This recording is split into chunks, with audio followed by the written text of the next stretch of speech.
আল্লাহ তাআলা যাকাত না দেওয়ার শাস্তির সম্পর্কে সূরা তওবার 34 ও 35 নম্বর আয়াতে বলেন, যারা স্বর্ণ ও রৌপ্য জমা করে রাখে এবং তা আল্লাহর পথে ব্যয় করে না, তাদের যন্ত্রণাদায়ক শাস্তির সংবাদ দিন।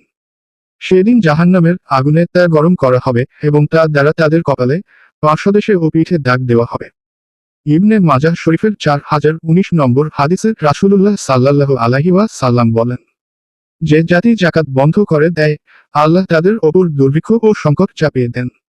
বুখারী শরীফের 1403 নম্বর হাদিসের রাসূলুল্লাহ সাল্লাল্লাহু আলাইহি ওয়াসাল্লাম যাকাত না দেওয়ার শাস্তির সম্পর্কে বলেন, যে ব্যক্তি তার সম্পদের যাকাত আদায় করে না, কিয়ামতের দিন তার সম্পদ বিষাক্ত সাপের রূপ ধারণ করবে, যা তার গলায় পেঁচিয়ে দেওয়া হবে এবং সে সাপ তাকে দংশন করবে।